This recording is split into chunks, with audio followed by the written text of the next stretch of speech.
As veterans, we struggle to fit in. Taught to never let feelings win. Lost in a world full of fear and pain. We all have hung our heads in shame. When we look up, we see hands reaching out. There is so much support about. It comes from above and others around. Please take a hand and rise from the ground. Stand up and fight for your life. Walk away from negativity. Don't give in to strife. Show up for yourself. Find your voice. Keep moving forward. You have a choice. Give compassion for the child inside. Healing pain, let hope reside. Lost you will no longer be. Then you can help set others free. Now speak up and with us share the tools that make pain easy to bear. Advocate for others to lighten their load. Use your voice and join our show. On Coffee Talk with Bryan and Marie, we heal out loud, PTSD to advocacy.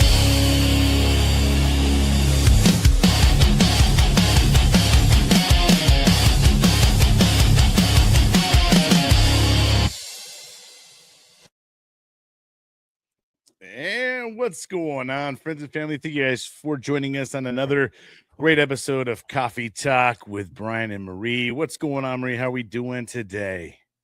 I am exhausted and doing good right now. It's been a very long week. I found out my bio uncle, who is, I don't know if I told you this, my bio uncle, who is a veteran with PTSD and dementia, went missing last week.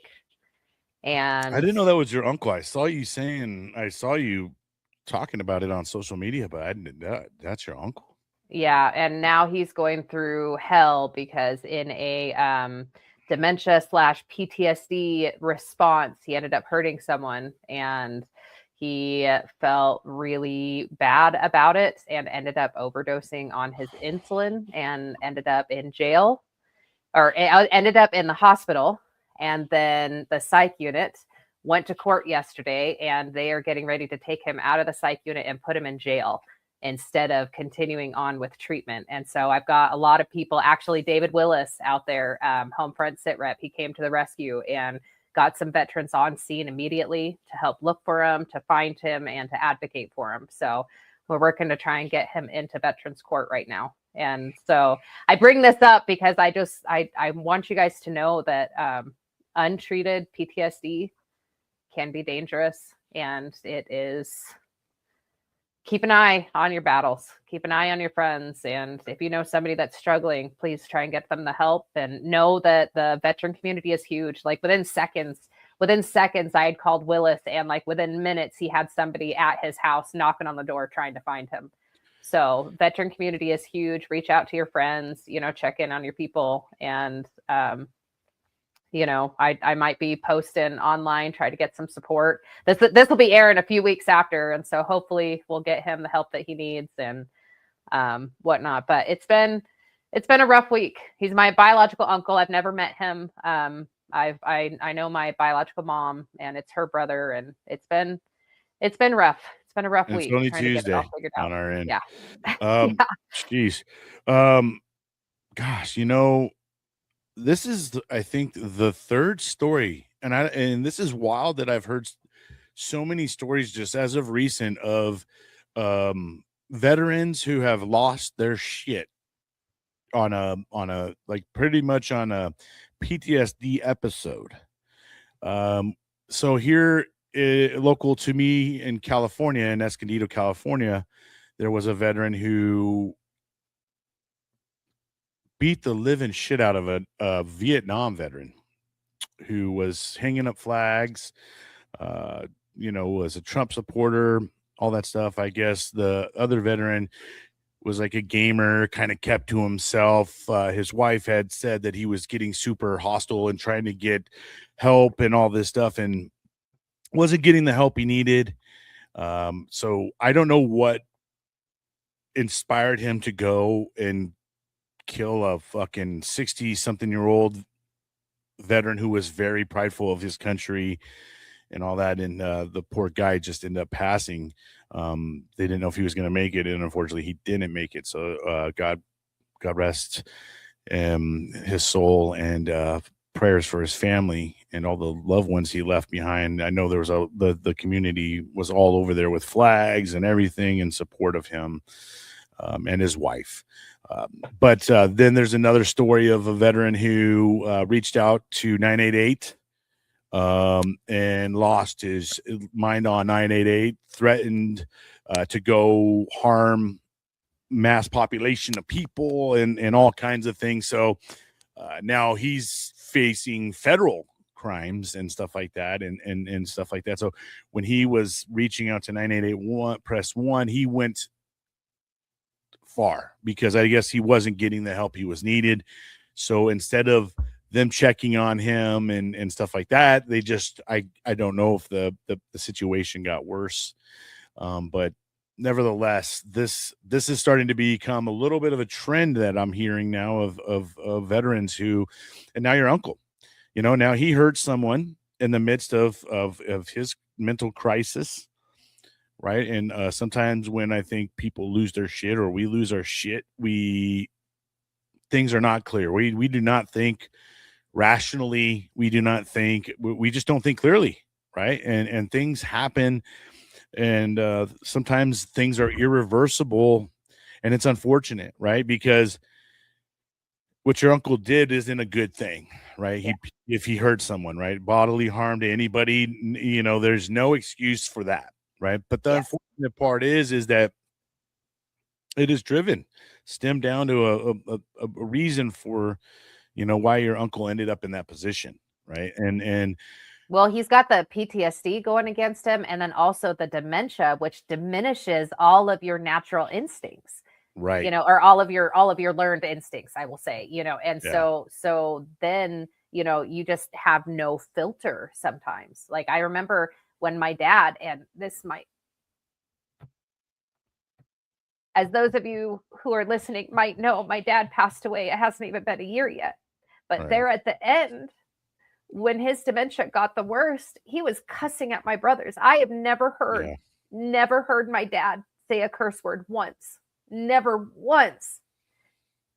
And he was cussing.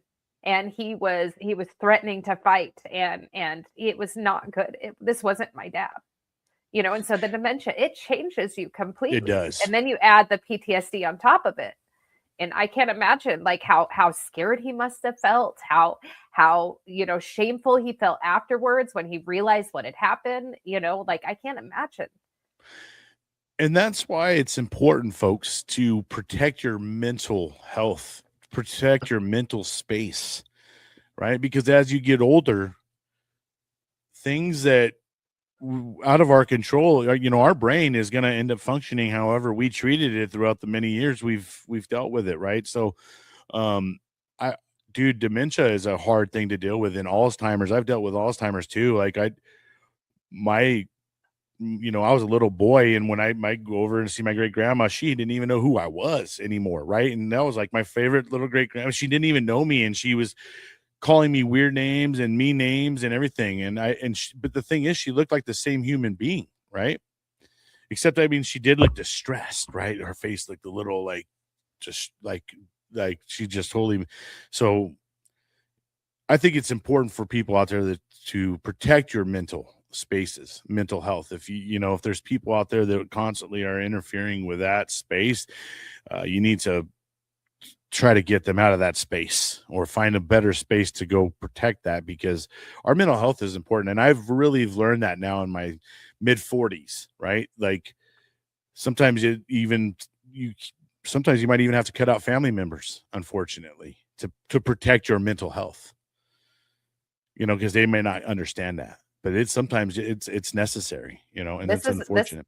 This is a conversation I was having with a battle buddy of mine last night is, you know, sometimes,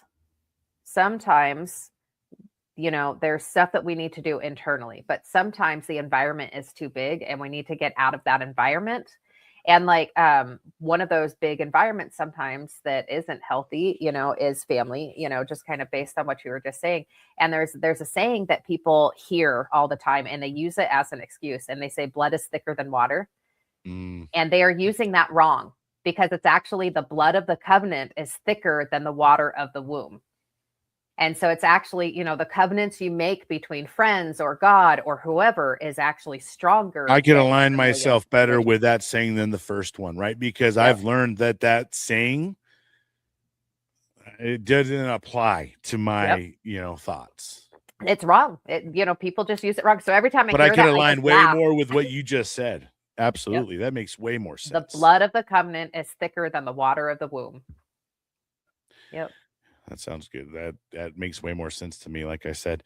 All right, we're going to go ahead and allow you to read one of your amazing poems, and then we'll go ahead and introduce one of our guests who has been on the show before. He was part of my season 3 interviews, and really got to know a lot about him. So we're going to have him on again and get to know where he's at since then. But I won't spill the beans just yet. We'll let Marie introduce them. But for now, we're going to let her read her poem, and then we'll get on with our guests. Okay. Well, thank you guys so much. Speaking of mental health, as you know, it's kind of like my favorite topic when it comes to my poetry and stuff. And a few weeks ago, I was struggling with that idea of hearing the voices and the noise, in my ears and in my head and in my heart. And, you've got the external factor, whatever you want to call it, negativity, evil, Satan, whatever you want to call it. You've got the external voice and noise that's going on. And then for me, I've got my addiction voice going on. You can't do this without using these addictions, And then I've got the noise of just my internal trauma and my internal shame and guilt and all of this stuff. And, I'm constantly fighting this noise that's in the back of my head. And I was really struggling with it until I got a prompting the other day that was just like, hey, you're not stronger than this fight. The fight's not meant to stop. You're not stronger than the fight, Instead of focusing on the fighting, focus on me, on my higher power, And so the prompting itself was no more fights, adjust your sights. So instead of looking sideways at the fight, look forward, adjust your sights. And that really resonated with me, being someone who was in the military. And so this is the poem that I came up with based on that. And so it's called No More Fights. I'm fighting a battle of internal prattle. I cannot see an end. My sights set to kill, yet feeling ill, no enemy to contend. The noise in my head wants me dead or not to live my life. I fear it won't stop until I drop. It stabs just like a knife. The obnoxious sound goes round and round, my nervous system wrecked. Inside I shrink, then start to sink, losing self-respect. The noise is there in every layer, distraction temporary. When I confront, to put it blunt, combat makes me wary. I take a step back, not under attack. I can finally see, punching at air, no one is there. Why am I hurting me? Then a voice from above, full of love, offers a release. No more fights. Adjust your sights. Focus on my peace. No need to fear the noise you hear. Take one more step towards me. Your brain's a fearmonger. Our side is stronger. From combat, you are set free.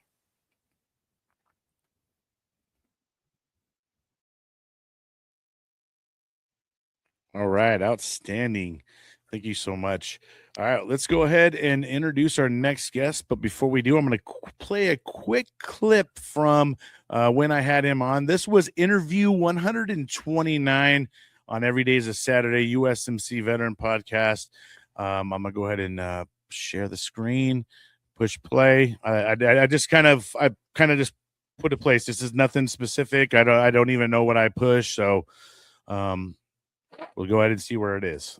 The production manager for a cabinet shop, and it was right in the flight path of the airport. And that's the strangest thing, because I grew up near the airport, so always hearing planes going, and the dead silence was so eerie to not hear. Because they grounded them all. They grounded them all, and it was just so dead quiet and stuff like that. So it was really, really bad. And in that time, my dad was in the National Guard out in North Carolina. He didn't go to Afghanistan, but he ended up getting his unit was on the chopping block for anything else that was going to come up. And so eventually went into Iraq. So at age 26, I ended up getting, it was, 2003, the economy's crashing, no one wants custom cabinets and stuff like that. So I finally told my ex, I'm like, hey, I need to get us into a secure job, secure health insurance, pay off our college debt that we had together. Because I had an associate, she had, I put her through massage therapy school. And so, and I needed those veterans preference points. I'm going to go ahead and cut it. That way we don't get too much into it. We'll let them come on and give us a little bit brief overview of his military experience, and then we'll get him to tell the rest of the stories. But go ahead and give a quick introduction, and then we'll bring him on. Okay. So we have Bryan Meador, and Chris Meador. Yeah, from his last interview with Bryan, he said Meador is better. So that's how we know how to say his name. So Chris Meador, and he was a 5th generation military vet serving with the 82nd Airborne. As infantry, he did a 15-month deployment to Iraq, and he came back, changed jobs to satellite communications. He did. I think that is incorrect. It says did it for 48 years, but I think that there's a mistype there. So with the Utah National Guard 19th Special Forces Group, he was medically retired after 12 years. His total service aged after well. that. Yeah, I know, 48 years, man. He said he's had 3 divorces, several different treatment programs for TBI, PTSD, and he was the board president for Tourism Alliance, and he is the board president for Dive into Healing. He is a veteran. Dive into Healing is a veteran scuba dive group that provides free scuba dive certification with working with PTSD and TBI. He is also the commander of a Utah VFW post. I did not know that one. So anyways, I know Chris from a few events that I'm actually going into the Dive into Healing on Sunday. And so I'm excited to have him come on. So come on, Chris. I'm excited to have you here. He definitely likes to stay busy. There's no doubt. Yes. And we won't hold it against him, but he's a Seattle Mariners fan. Yes, hey, go Mariners. What's up, guys? How we doing? Hey, Chris. Man, welcome back, man. We're doing good. It's a pleasure to have you back on the show and kind of get a reality check of where you're at, man. And we're gonna have to watch back and see what kind of commitments you made on that video and see if any of them came to fruition or not. But let's go ahead and let everybody know quickly where you kind of grew up. Let's give us a broad overview of your military experience, and if you guys want to go back and hear more of the in-depth version of it, go back and listen to interview 129. It dropped last July, and it's definitely a great one. You're not going to want to go miss, so go check that one out. But welcome back, brother. Thanks for having me. So Marie hit on some things. 5th generation. My son's already been in and out of the Army, so 6 generations of military. I grew up as an Army brat. My dad was in the Army, so I was born at Fort Lewis, yada yada yada, moved around, typical Army stuff. Didn't join till I was 26. Like the clip was saying, I joined because I was stuck between a rock and a hard place, needed some better opportunities. Military gave that. I, never regret joining the infantry and going Were you a airborne. little bit older? Now I can't remember what your I was age was. 26. I was 26 when I went in. Right. Okay. 'Cause, Yeah. you So already that's you already married. Did you have kids and stuff too married. as well? Yep. I had Yeah. had a wife and 2 kids, and just it was I wasn't the atypical guy going in, especially going in as infantry, because that's kicking They were indoors. probably But thinking you were gonna blow your hip out during, basic training and shit. So exactly. No, that's I the was kind of way they treat you, like you're some dinosaur when you're the older guy. They always mess with the older dudes. Well, they thought they could try, but I was about the same age as the drill sergeants. We had one Right. other guy who was 35. He was a Delta pilot trying to get on with 20th Group, which is another National Guard SF unit. He ended up, and I don't know what happened to him after this, but we were in airborne school, and he had a chute malfunction and blew out both of his ankles. So, yeah, that's I yeah. wonder how many stories of those are out there. I've seen some Oh, no. bad, guys that didn't pull their chutes in time, or they went faulty. I mean, ugh. Oh yeah, no, I at one point I was the drop zone NCO or whatever for my unit, so I was the guy running all the drop zone recoveries. So I was out there all the time, and I remember one night jump, and you just hear this blood curdling scream across the drop zone. And then across the radios, we're like, "Hey, yeah, we're closing the drop zone to airlift this guy out." So you see the airlift chopper come in, grab him out. He basically had shoot failure 50 feet above the ground and broke both of his legs, and obviously compound fractures, and just so wasn't he a high ranking guy or something like that, or no? I have Or no you don't even idea. know what his rank was? I have no idea who he was. I just know that it closed the whole drop zone. But those blood curdling I think screams. someone may have told that story, but from their perspective, you know what I mean? And you might have been the recovery of it, but Well, yeah. I don't. I mean, there's so many stories on the drop zone. I mean, I've almost been killed on the drop zone when they have this thing what's called door pallets that they push out, and we were counting them 1, 2, 3, 4. Wow, that fourth one's doing something weird. It didn't.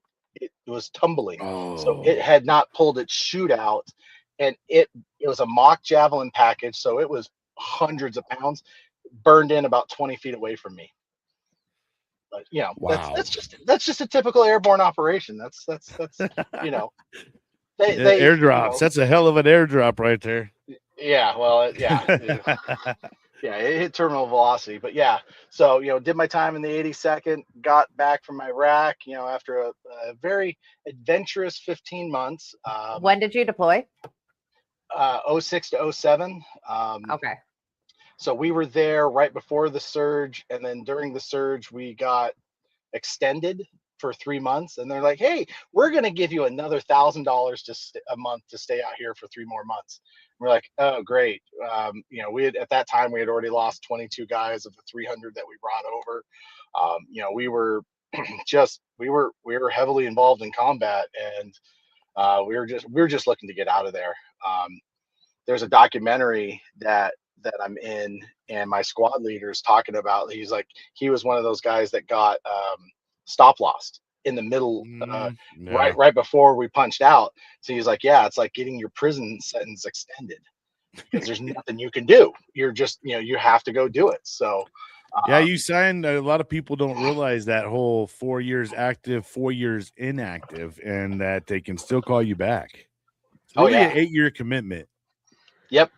And that's why when I got off active duty, I went to the National Guard, because I knew that infantry is a highly mobile skill. They can put you just about anywhere doing anything.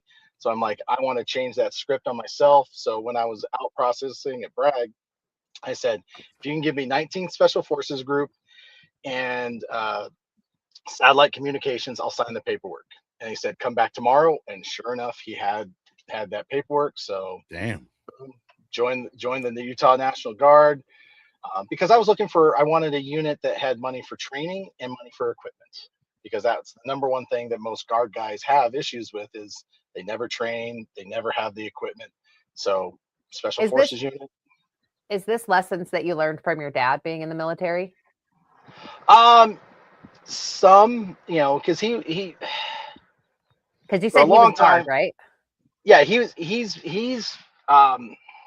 was guard, but he's been active duty, guard, reserves.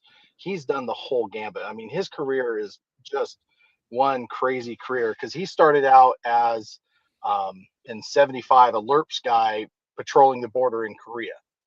And then when he was done with that, he switched to or dropped his warrant officer packet, got picked up to fly medevac.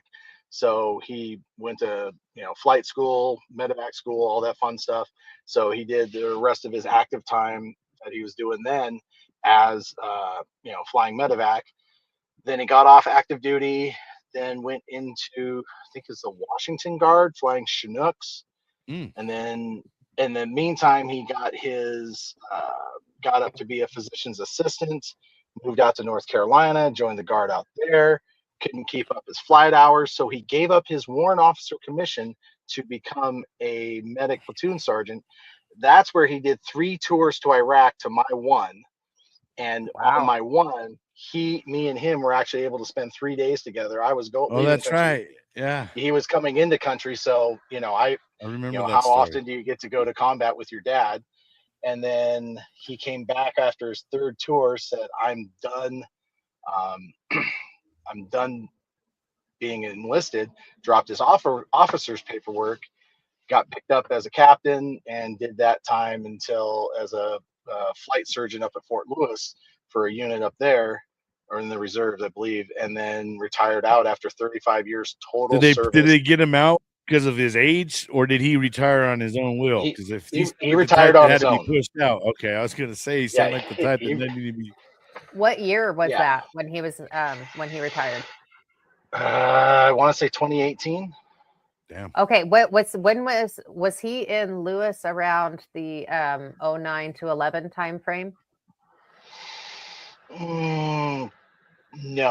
Okay, all right. He was that's what I was there. So that's why I was just curious.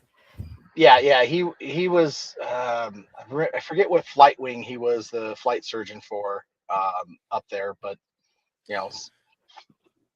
we probably had some similar crowds though, because I was a medic out there, so and knew a lot of the medical people.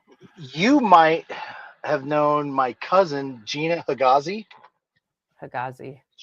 Yeah. Okay. Yeah, she was a medic up there.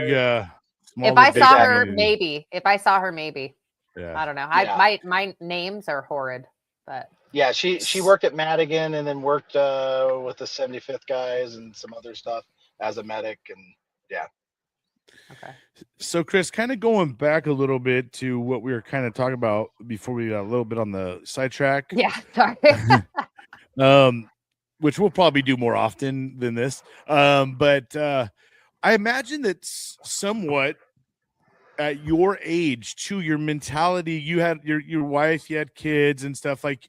So I imagine that your thought process was a little bit different too than someone straight out of high school going in and like when you were seeking probably career opportunities, right? You were probably seeing on the wall like, hey, being, special force infantry, all that stuff isn't really going to lead me to my future, right? When I have to take care of my wife and kids when I get out of here. So I don't know if I'm on the right track here, if your mindset was a little bit different, like I said, because of your age. Now, by this time, you're probably in your 30s. Yeah, when I got back from Iraq, I was in my early 30s. But my whole goal of going into the Army as infantry was to get those veterans preference points, because I had an associate's in criminal justice and law enforcement up there. Loved those 2 combinations. But after Iraq, I was like, screw that. I spent 15 months dealing with these idiots, and there's no way I'm going to deal with idiots here and be able to speak their language. Right. You learned real quick. You Was it saw your under profession? you saw under the hood, and you're like, no, thank you. Yeah. No, and that's yeah, exactly. And I'm like, no, I don't want to deal with that because that's a whole nother level of PTSD and stuff like that. That police, 100%. police, both. I've got two brothers who are firefighters. One of them is also a combat vet, and firefighters see a lot, police officers see a lot, and Daily. honestly, Invite them they're to our show at some point. We'd love to have them. I definitely will. But yeah, law enforcement's 99% of their day is everybody's worst day, and that was one of the reasons why I'm like I can't do that. So They're that's why dealing I with a lot of changed it all. worse days, right? Yeah. Yep. I have a Exactly. friend who's a dispatcher, and just some of the stories she tells me, like I can't even imagine. Yep. No, I did 5 years as a deputy coroner up in northeastern Washington. So, I saw all the other thing, just a smattering of what law enforcement has to deal with in that capacity. And it's just the mental game is so hard to deal with that. Lucky for me, and that I saw a lot of the death and destruction that comes with combat. And so to see, child suicides, that was the worst thing but I was already more mentally prepared to deal with that. But it's so hard to deal with that because there's not in those communities there's not enough resources for that. And luckily there's a lot in our community, but there's not enough as well.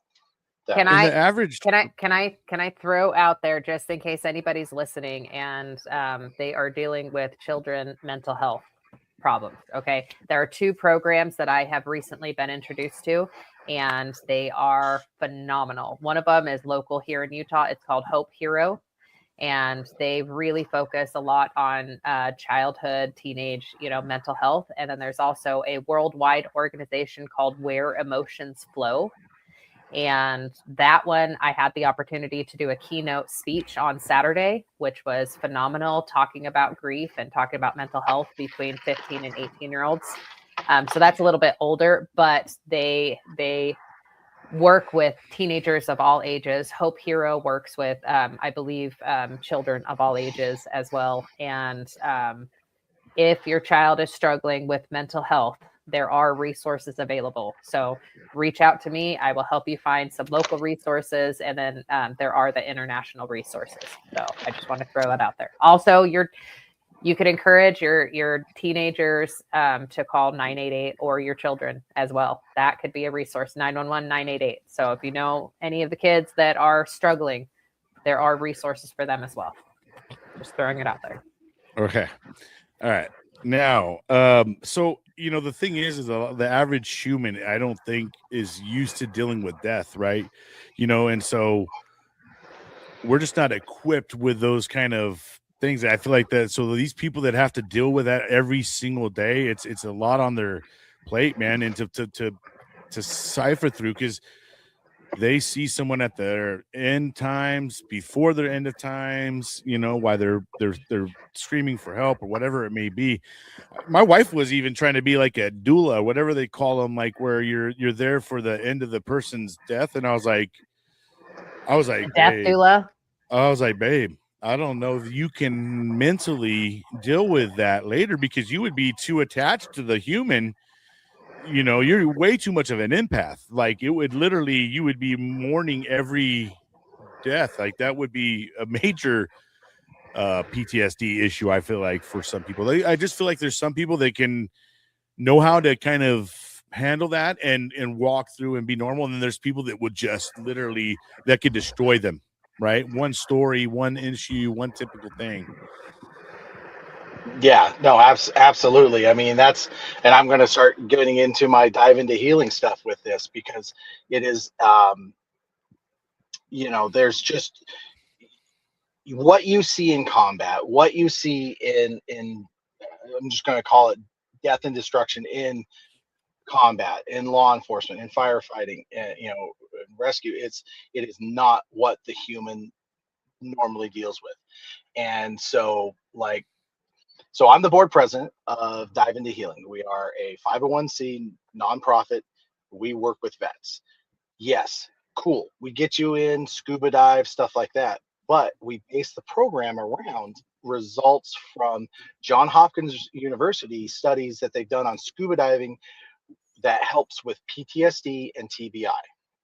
So the TBI portion, it's about putting you under pressure and getting the oxygen into your red blood cells a little bit deeper than what you'd normally get walking around breathing in air. And what they found is that helps repair those broken links from TBI injuries. Because if you ever see somebody who you know they have a TBI and they're trying to they're sitting there, look like they're trying to find the answer, that's their brain rerouting to where they know, where they know that answer is.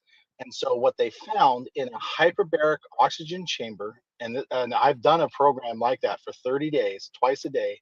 I was in a tank for, breathing pure oxygen. And so that helps create that connection, rebuild and fix that connection. It's not 100%, but it is way better than what you had before. So with diving, you have the pressure, you're breathing clean air, and it's such so that helps with the TBI. With PTSD, with diving, you don't have the noise and distractions. A lot of people keep asking us to do we only do it on Sundays because that's when we have the pool available to us. And 9 out of 10 times, we don't have anybody else in the pool. It's just veterans, and we're in the pool just chilling out, relaxing, because you have no noise, you have no distractions. You just hear. I see an amputee. I see you have an amputee in there as well. Yes. We've had several amputees in the pool with us, and it's such a different calming environment. We've actually have a testimonial, and I'm sorry if I get a little kind of choked up about it, because it really hits me in the feelers, because this is what the program is about.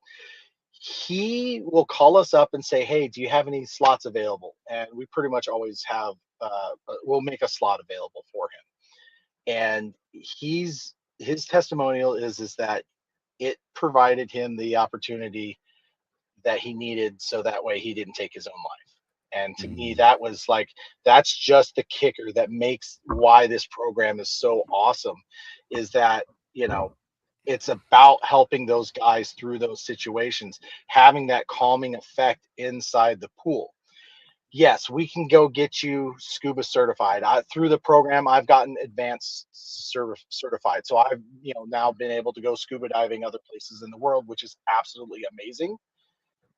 But it allows me to have the skills to be able to help out during the program, because I'm usually on the side of the deck of the pool helping out while the instructor's in the pool.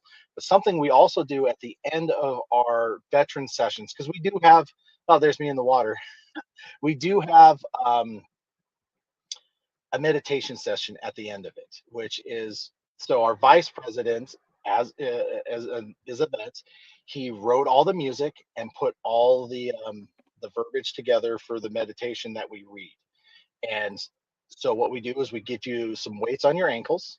So we're creating some traction when you fill up your BC, so you're just floating. No mask or snow, you're just floating. You got the music playing, you've got the weights creating traction and 0G to help relieve that pressure on your joints and your neck and your back and your knees. And you're just sitting there, just taking the session. If you fall asleep, cool. We'll just make sure you're not going to drown. But it's I had one guy that I've literally been working on trying to get into the program for almost a year. He did this our last session a couple weekends ago, and he's like, "Dude, I don't know why I haven't done this program." He's going through a horrible divorce, and him and his wife are both, they met in Afghanistan together as vets. And so it's really hard. And, it's those testimonials that keep me going with this kind of stuff, because one of the things I like to say in my VFW meetings at the end of it is, like, it's not about us here in this room. We are blessed to be in this room, to be able to meet. It's about the veterans to our left and to our right who haven't had the opportunity be here. So we need to continue to work on building these strong relationships with veterans, because it is absolutely the number one thing that's proved that with these veteran connections, that's where we stop a lot of the veteran suicide. Is they have somebody to talk to, they have somebody to work with. And so that's why, we limit our dive sessions to veterans only.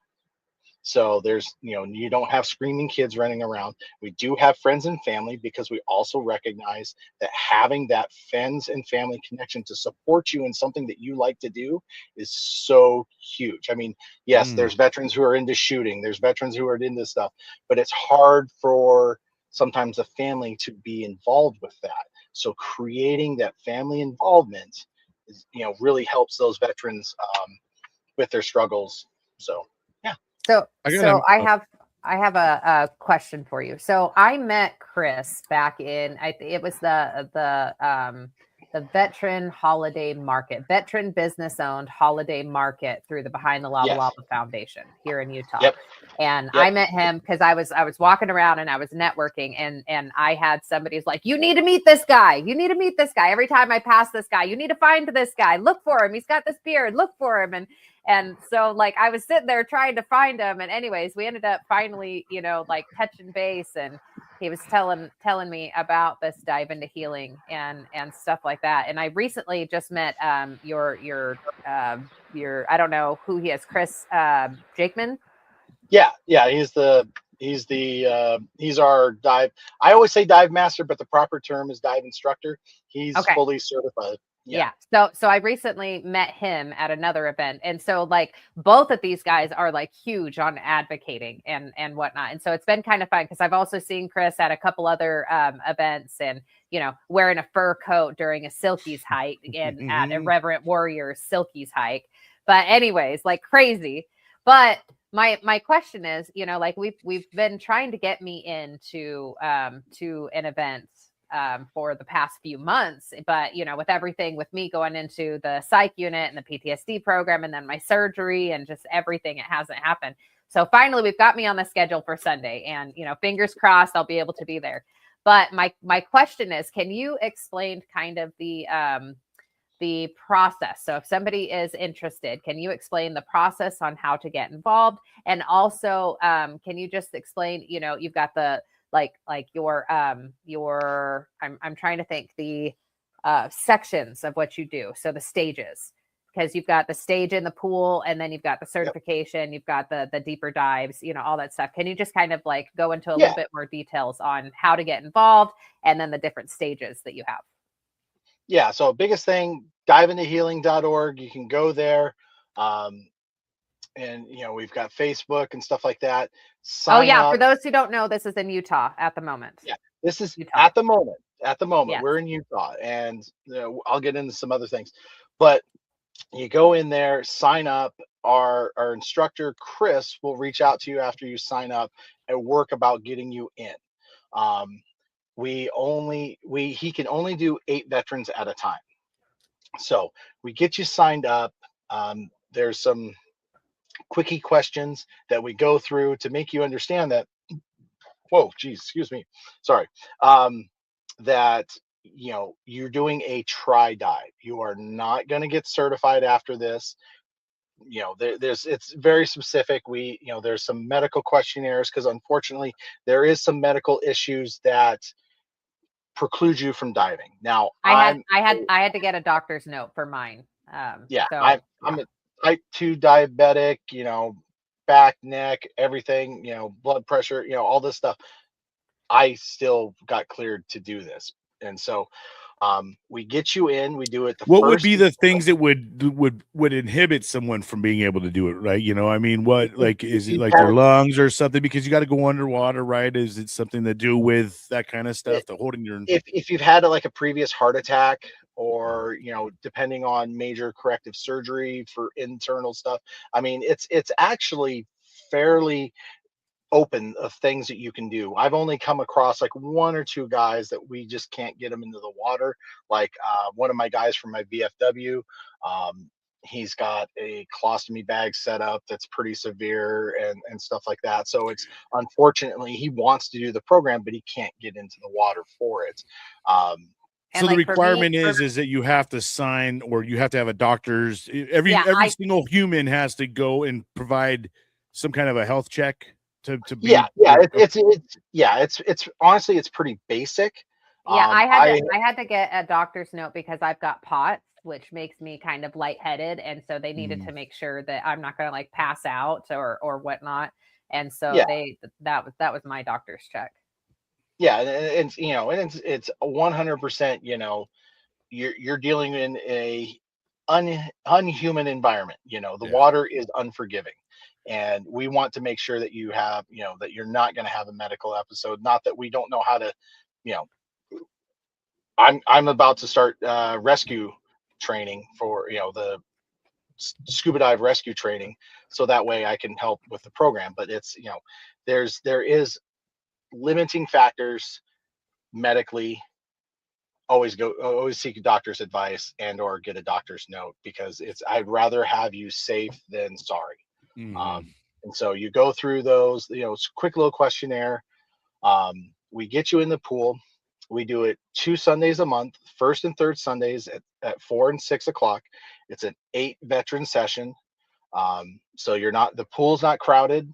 You know, I wish we had a bigger pool, but we work with Dive Utah. They donate the pool time at an extremely discounted rate. Normally, you know, it's like $45-50, but we get it for 15, which is, you know, Beautiful. that's awesome thing that they do. So if you're into scuba diving, Dive Utah, throw them a little. But so we get you in, we give you the basics of what you need to do underwater. You're going to, you know, learn, you know, one of the things, like we just had a gentleman that I met from the Irreverent Warrior Silkies hike here in Salt Lake. He was like, he loves the water, been snorkeling, but snorkeling is very different than scuba. He just, you know, going underwater, he was having issues breathing, and you know, it's just working through that. So we go through that, get you comfortable, get you in the water, swimming around in the shallow end, come up. Okay, guys, let's go into the deep end. Our instructor takes you out into the deep end. You know, we're watching. I'm usually in the water doing photography. So he's in there with you. We're watching you guys. You know, we're looking for signs and symptoms of distress. Even though it's a 14-foot pool, you can quickly surface. But we want to make sure, you know, one of the things with diving is that if you take it further, you can learn how to take care of your things underwater, because so many other issues. So then we stop about 30 minutes before the end of the session, bring everybody up. We prep and get ready for the meditation session, do the meditation session, just floating on the water with the music, with the words, and they're very, very veteran centered oriented. Like with the Iran war kickoff, our vice president, he adjusted the words just enough, because you know, it's what's going on. So it was very relevant. We keep that relevant. And then if you like it from there, then we take on Yes. yeah. So we take on we can get you open water certified for free. That's our cost. It's normally costs about $1,000 to get that certification, but we get you, we cover that cost. Wow. Get you if you want to do it more. And then we've got 2 great dive spots here in Utah. Homestead Crater outside of Park City. That's open year round. Both spots are open year round, but there's better times of the year to go. Winter is horrible up at Homestead because it's always packed and they have a certain number of people. So we tend to go up there in the summer. Then we have Blue Lake out south of Wendover, which is great in the winter. Now, both spots are thermally heated. The one in Homestead is about 90 to 95 degrees. So when you're underwater, 60, at 60, 65, freaking jacuzzi. Oh yeah. And then Blue Lake, south of Wendover, is about 70 degrees year round. So You're I got sweating while you're swimming. Oh yeah. Oh yeah. But I got my advanced certification in February out there, with, Wow. it was way warmer in the water than it was outside the water. So, so we've got 2 year-round dive spots up here that we can get guys certified. And so that's, that helps with that program. And the advanced, we do, cost. You basically, you cover what it is, our cost to get you advanced certified. So that's a huge discount, because that's another, normally about $1,000. It costs us about $500 to get you advanced certified. So that's, that's a huge savings, if you want to do that, because that's given me the opportunity. I've dove in Puerto Rico, not Puerto Rico, Puerto Vallarta, Cozumel. I want to do other places, so it gives me the options, that I'm skilled enough now to be able to do that. But it, that builds my confidence as a veteran that I can do other things. And then, for me, I continue to give back to the program. Well, I'm the board president. I better be there helping out. So, but it's for me, it's about helping other veterans. I've been blessed with the things I've got in my life to be able to do the things that I can do. So it's about returning that, because many veterans brought me up, even though at age 26 set me up for success in my military career. And so to me, that's returning it back to be able to help them as well, help other veterans. All right, so we're going to go ahead, Chris, right now. We're going to take our Veteran Showcase break. And when we come back, I want us to talk about kind of some of the benefits that, come from this. Because I know, like, even being in the water is nice on the joints for a lot of people. I mean, I love getting in and taking a bath and stuff like that. My body feels the best when I'm just kind of like in some nice warm water or something. So we'll talk more about the benefits of it and where your vision is for, the whole thing. And we'll take a quick break and give everybody an opportunity. We're going to be highlighting Jen Ford. She's a U.S. Army veteran. She was started off as a military police, which I know a lot of people out there don't care about military police sometimes because they probably popped their ass a couple times. But she actually went into the 62nd Army Band and ended up being on the band. So she is a talented musician. I haven't had the pleasure of meeting her, but I had the pleasure of listening to her music over on Veteran Voice Radio. So we're going to go ahead and play her music right now. Let me get her queued up and we'll go ahead and disappear. All right, here's Jen Ford.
Chase me spreading lights. We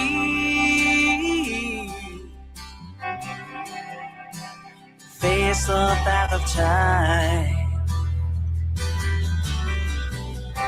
and yet I fight and yet I fight this battle all alone.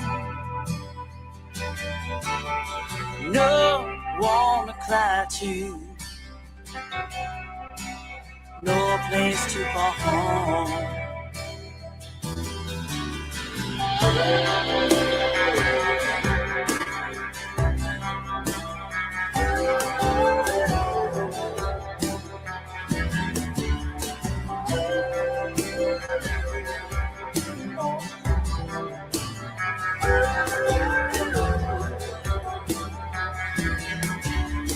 Night,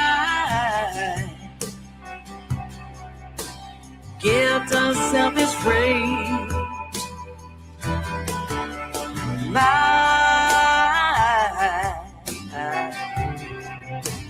privacy is raised,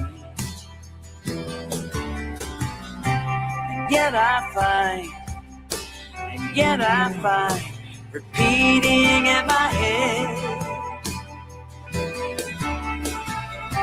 If I can't be my own, I feel better days.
All right. That right there was Jen Ford, U.S. Army veteran. And as you've seen in the video there, she included a whole bunch of other veterans. So I thought that was really cool to incorporate veterans. And that's one of the great things that I love about our veteran musicians.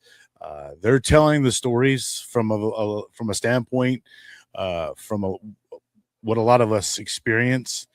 And they're putting it out to the rest of the world to hear it through a tune, and I just love it because a lot of them are able to tell their stories, and it's a way that they heal, right? It's just another form of art, and everybody and that's the one thing about art, and I think Marie's talked about it too.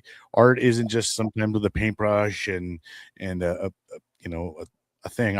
My art is I like building up little terrariums and ecosystems and stuff like that, and bringing life, and I get to kind of play with that and make that my own. You know what I mean? So just find some form of art. It's so therapeutic. Creativity. Yes, it's so using your own creativity and your own thoughts and building something on your own and doing yourself. The reward that comes from it is I can't express it, but it is a very rewarding feeling, from a standpoint of like, wow, I did that, or I made that, or that, that song's mine, so cool. So I just had a thought. Chris, you said you had somebody who created music and stuff. You should send us some of his stuff so we can feature it on here. Yes, Drew Howell's Spotify. Yeah, I can get it and send it to you guys. No, I mean Drew's amazing. He's my vice president. He's actually currently running for the 39th district here in Utah. He's a Democrat, which I don't hold anything against him for being a Democrat. But the thing of it is that I 100% support him because of his veteran advocacy. And me and him have a great conversations. And he's like, we may not agree on everything, but there is still a lot of things that we do agree on.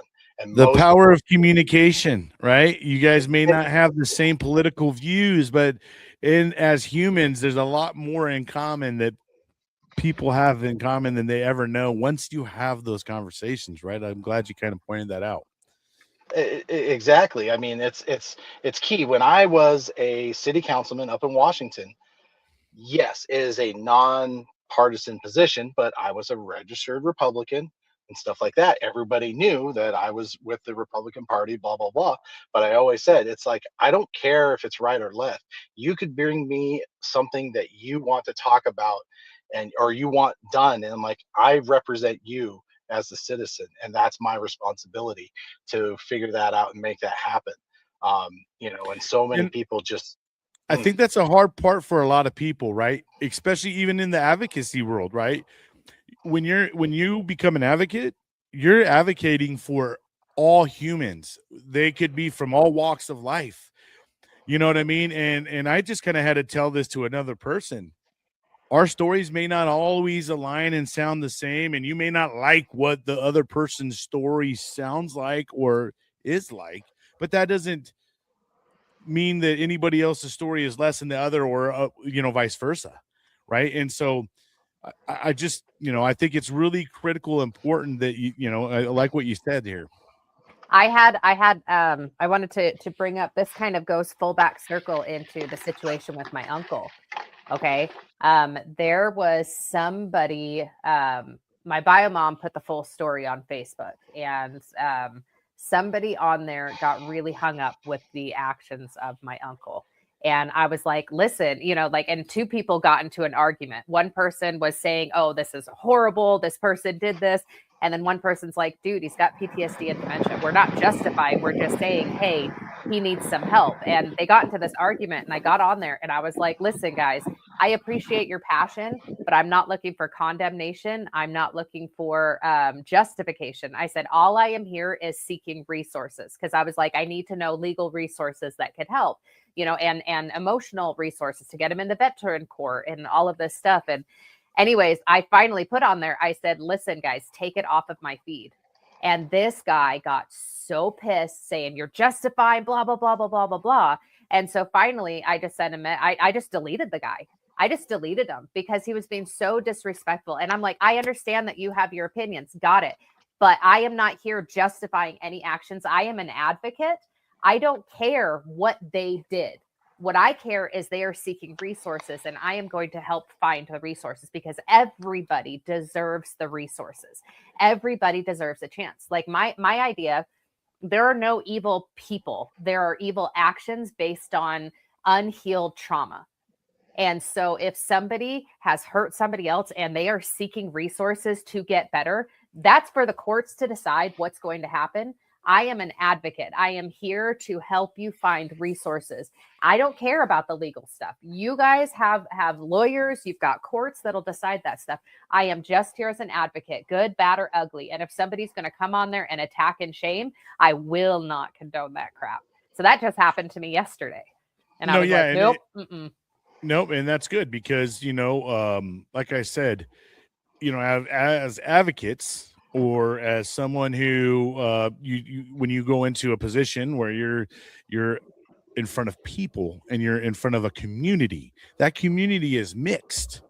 Yep. You're dealing with a mixed bag of nuts of people, right? You know what I mean? And so with that being said, you cannot be particular to walnuts, and forget about the almonds, and then the fucking regular peanuts are fucking assholes. You know what I mean? You got to be able to put that aside when you become an advocate, or when you decide to be something. Because when you're standing up and you're saying you're standing up for mental health, that doesn't mean because only if you look red though, or only if you're blue though, I will help you.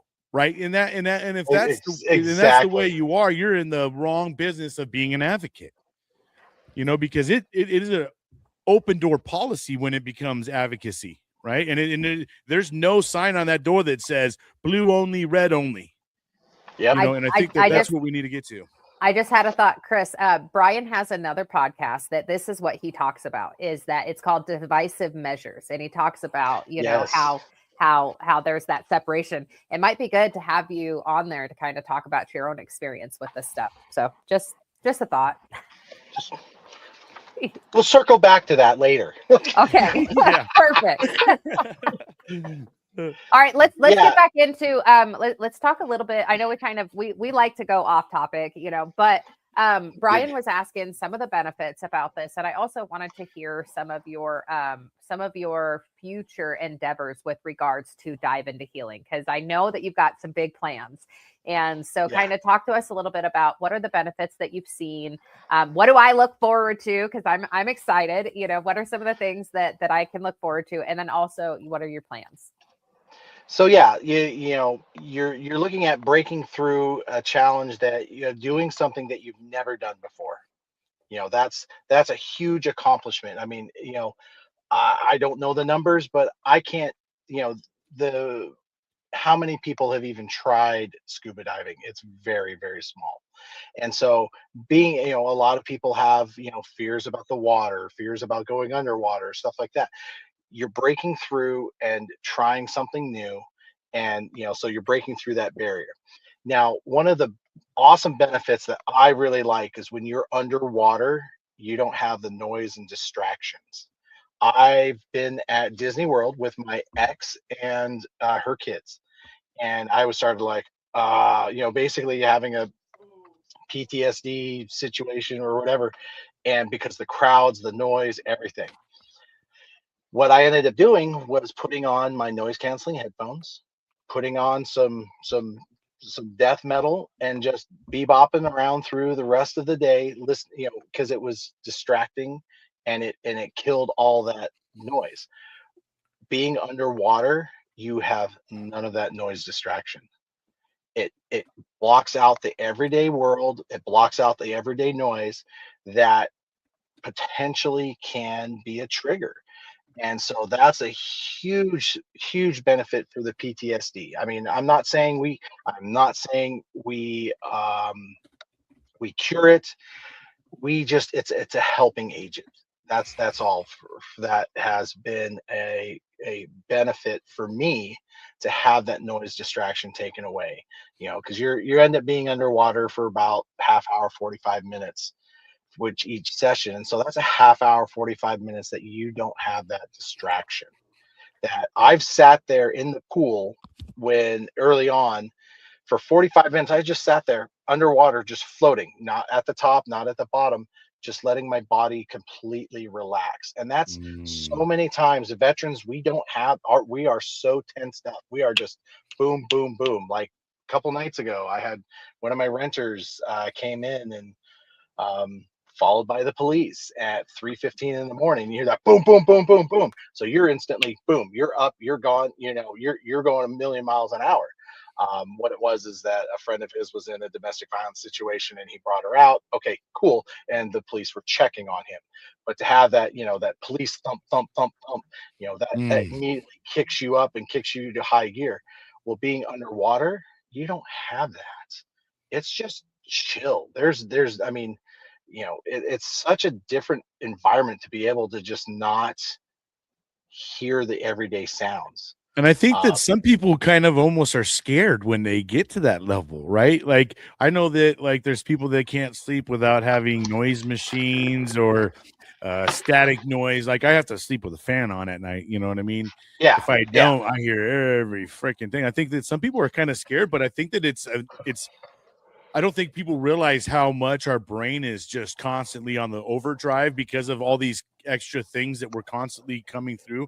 So that world that you get to kind of create when you're by yourself, I imagine, is just an peaceful world. I love it. I know I love just sitting there, you know, I mean, I end up getting a fucking ear infection if I go underwater for super long or something, but you know, now that I'm older, but I love doing it because, man, it is so peaceful and it feels so much good. Like you just said, we're constantly using every function of our body. When you're sitting up, your muscles are moving and working, and you know, every movement is moving. But when you're sitting in that water and it's just kind of like you're floating in space and time, man, it is just, I got to imagine you know, a good 20-30 minutes of just doing that would probably be a good reset for someone's nervous system. Oh, So- it absolutely is. Oh, sorry, go ahead. No, you're good. I was just gonna say, also, you know, like I'm excited for this because I've got a genetic condition called hypermobile Ehlers-Danlos syndrome. And so with that, my body makes a defective collagen. And so all of my joints are degenerating. And so I constantly, like, my internal stabilizers don't work right. And there's just a whole lot of gravity is my worst enemy. And I'm constantly feeling like, you'll notice as we're talking, I'm getting lower and lower because like it just like I just start hurting as I'm sitting or as I'm standing. And the one thing that I have learned is that water, being in the pool, is something that just physically just makes me feel better, you know, and with that whole nervous system on top of it, you know, I have the PTSD, but also I have the POTS, which is a hyperactive nervous system as well. And so with that, like my whole body constantly feels like it's constantly on. And I know water is something that just makes me feel like I'm being hugged. And it just makes me feel comforted. And so I'm super excited because I can't go into the deep end. I can't go very deep because I get like, you know, I get scared, you know, and so I'm excited to be able to go deep and wearing the mask and all of that kind of stuff. So I'm excited because I get worried that I'm going to suffocate. And so being able to have that mask and the oxygen, I think, is going to be so relaxing. And I'm excited to feel that pressure on my body. So I'm super excited about that.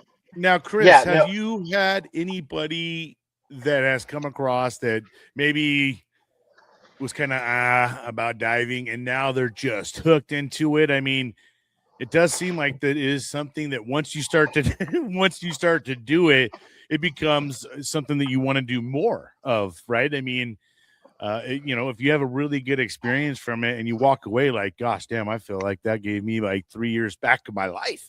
You know, I mean, obviously it's going to make you want to go out there more. Now, do you have cases of that kind of thing? I know you just raised your hand, so obviously you were one of them. Yeah, I am one of them, but like we just had a guy in, like I talked about earlier, trying to get him for a year. And he's like, I don't know why I wasn't doing this earlier, because he overcame some fears and, you know, he just reached that level. It's just like, dude, this is Zen. This is, you know, and it's, and, you know, I'm not a big foo-foo, you know, all this other stuff, but the more I read about the actual science behind this stuff, I'm a science-based guy. I will take the science over the frou-frou, you know, who whatever, you know, stuff, because it's based in science, you know. And having those veterans who were like, why didn't I do this sooner? Or the guys are like, hey, I need to come in, I need to have a tri-dive session, you know, we'll make that slot for you. I mean, and that's what's important, is, you know, recognizing those things and recognizing that is something that will help. It's not a cure. Absolutely. You know, I will not say this is a cure, but it is a helpful tool. Now, I do imagine, right, as humans, we tend to create fears about the unknown, right? We tend to create a lot of fear about things that we don't know anything about, but we, in our head, create the fears until like someone goes and experiences it. And then I imagine that's like, wait a second, man, this is not as intimidating as I thought it was going to be, or anything of the such, right? And the great part about this is, you know, something that you're doing is it sounds like you got about almost all walks of experience with you guys in the pool at one time. You got the person who, like Marie's probably going in and doing this for the first time, and then you got someone who's been doing it for, you know, 10 plus years. So I imagine that's the great part, is if all walks of life, all walks of experiences are all going in this together, right? And that's also part that probably makes someone feel a little bit more comfortable that someone else is going in that same spot with them and they're doing the exact same thing. And if something fails, you have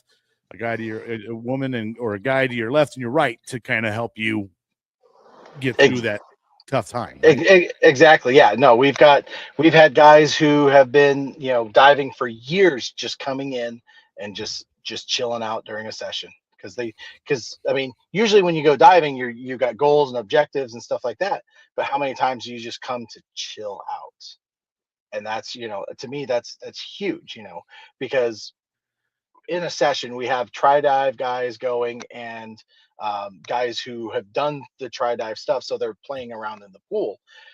And it's great to see that those guys are coming back. We've had out here, and I don't know in California how much Veterans Court is involved out there with things, but we've got three counties that have Veterans Court, and we got Utah County.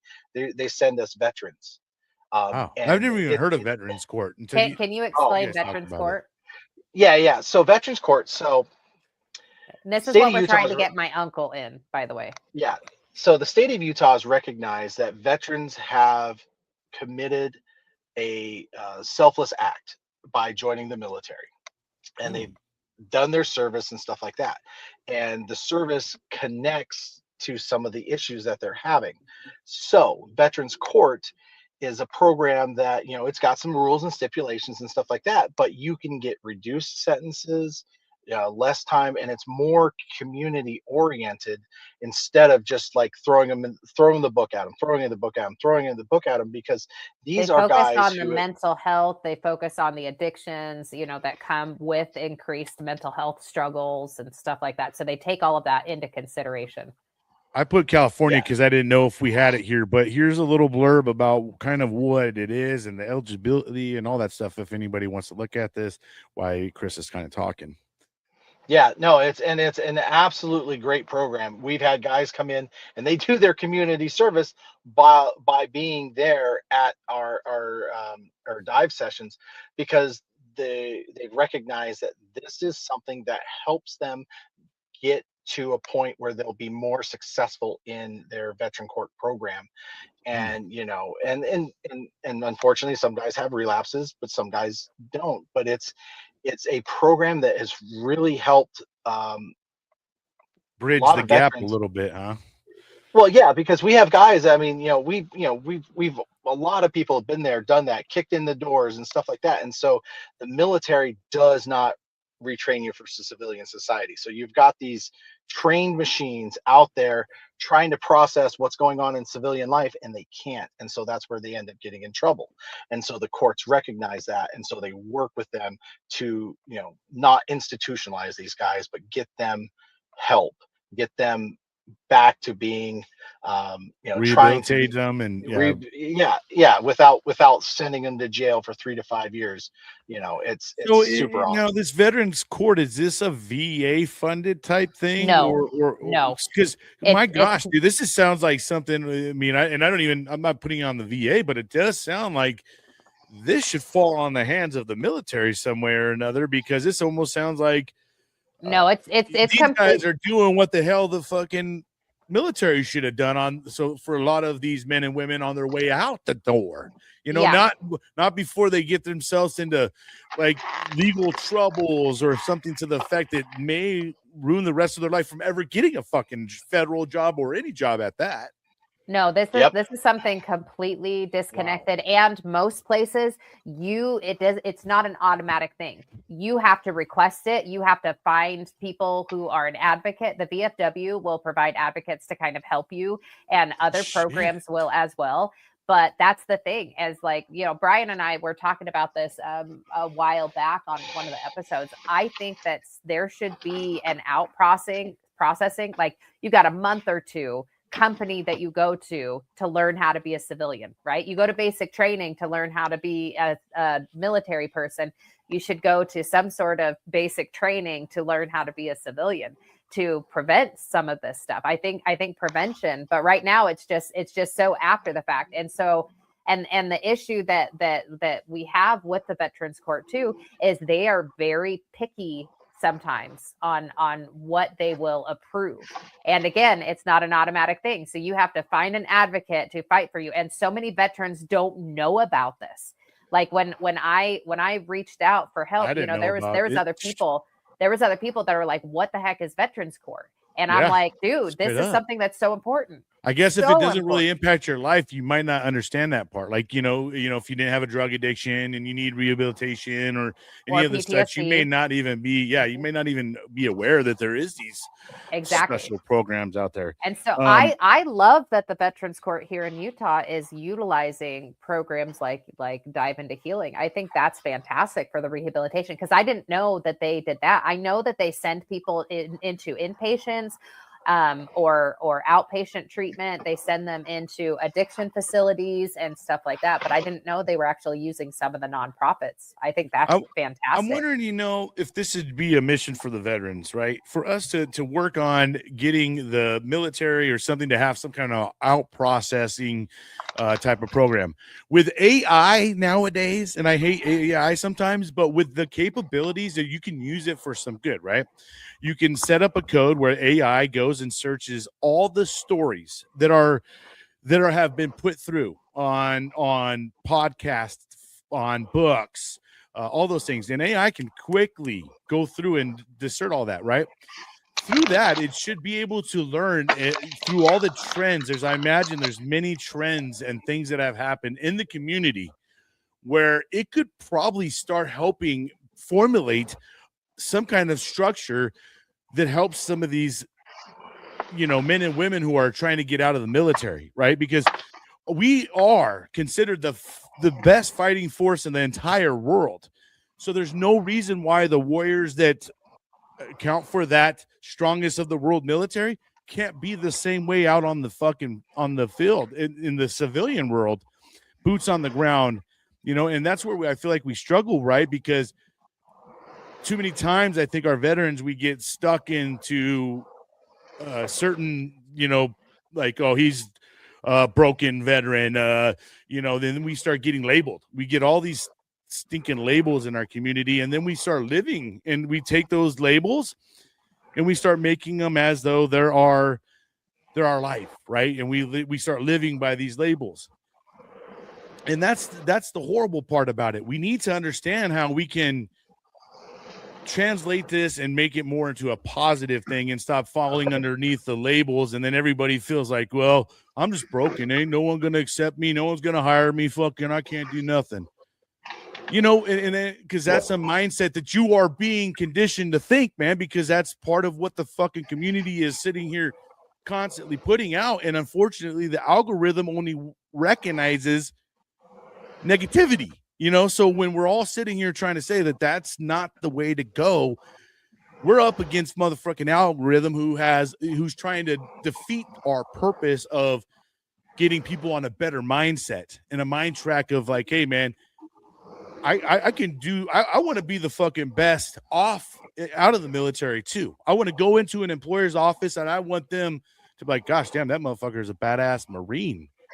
Not like, oh God, we got another one of these fucking veterans in here that, he's just going to lose his mind, try to cut corners and skate and all this other shit that we do to ourselves, right? Because we go in with a different mindset because we don't know how to act in some senses. We go in with an expectation of we're living off a past expectation that doesn't apply to the future or the present expectation. You know what I mean? Yeah, we need to break some of those stigmas. And there is a lot of those stigmas that are self-perpetuating. I've Absolutely. talked at doing advocacy work. You guys know this because you guys are in the same kind of avenues, but there are some people who are just so stuck in their ways. I've had a couple people recently that I've talked to, and they're just like, well, I don't know if I want to do the work to get out of this. I don't know if I want to. I just want to go hide. I just want to go like so many people that are stuck in their traumas, and they recognize people like us who are working through the healing process and all of the work and all of the hell that we've been through. And some of them, like literally, I have had them say, I just want to run away. And I'm like, I just want to run away. I just want to isolate. And that leads into, well, now I'm isolated and I'm feeling lonely, and then I'm going to go kill myself, because I've seen that happen. And so that's the thing, is we've got to find a way to break some of the stigma within ourselves, that it's like, yes, this is work to do, and the work is worth it. It becomes an identity for some of these folks, right? And they don't know how to live outside of that identity that they've put themselves into, and that's the hard part, is like, hey, you don't have to keep living on that label. Go make a new goddamn label for yourself. Well, these fucking labels are man-made labels, so that could be easily any label that's made could be scratched off and fucking, here's my new label, bitch. You know what I mean? And I think that's why, these programs like what Chris is doing is so important, because this is something that's so out of the box. Right. Like when I got out of the military, I wasn't thinking, man, I should go dive to help with my mental health. Like that was not something that I would have thought of. And so I love that there are these out of the box things that it's like, on the surface, it doesn't look like it would be the mental health, help. But in retrospect, like it really is. And it's just like, hey, let's encourage this camaraderie. And so, Chris, I wanted to kind of hear, like, what are your guys' plans moving forward? I know that you were saying, like, right now you're just in Utah. What are your guys' plans to continue breaking out of this, to continue breaking that stigma for people and having a safe place for them to come deal with their mental health? Yeah, so we just recently were able to acquire, basically we bought out a dive shop in Catalina Island. It had gone into bankruptcy, and we had gotten a grant earlier in the year. And one of the things that we have is that while the dive shop's great, sometimes they don't have all the equipment that we need. So I bring in and use my own equipment, so that way other veterans can continue to dive. So we acquired a dive shop down in Catalina. We went down there. We won it in auction. Wow. Catalina Island, the one that you gotta take a the boat one that's off the coast of San Diego. Yes, dude. Okay, it's off the coast of San Diego. Yeah, I know exactly. I've been there before. I got fucking seasick going to it. I did too. So there was a dive shop just after you get off the ferries or the cruise ship. There was a dive shop, Dive Catalina. Wow. So it had been sold to another guy, and he pissed it away, and so it ended up getting foreclosed on his shop and bankrupt, yada yada yada. All this dive equipment went up for auction. There was I remember seeing pictures of this. You were like, Yes. You're like, look at all this stuff that we just got. I remember that. That's so exciting. So we went through. We ended up bringing back about $30,000 worth of dive equipment that we bought for $5,200. God, it was costly to ship it back, or it wasn't as bad as I thought it would be. So to get it off the island, which is the hardest thing, right, was only $650 for 5 pallets of gear. No sheesh. Okay. I was like, wow. Done. I was expecting I'm thinking tens of thousands. Almost. I think it almost cost more to get it shipped than it cost to buy it. That's what I was thinking. Exactly. So that was one of the things that we factored in, and so we got it off the island, and then we had a shipper ship it to my garage for another $1,200. So for $1,800, we got this stuff off of Catalina Island to my garage. And so we're kind of going through the equipment, but the equipment, we've got 49 tanks, 20 BCs, some regulator, we've got stuff that we can start outfitting veterans, so that we always have, because unfortunately a lot of the commonly used dive gear is rented out. So we have gear available. That way we can cover it in the pool to make sure veterans can get in and dive. Wow, and that's outstanding. Oh yeah, with that, now we can go to other pools. So we're trying to look to do other pools, because we can go into Utah County, northern Davis County, up in the Cache Valley, Logan, get around the That's state. a And lot of equipment to carry around, man. Damn. well, I got a truck, so but I mean, but that's we're not going to carry everything, but we're gonna we're I have gonna a couple outfit sets it. on deck.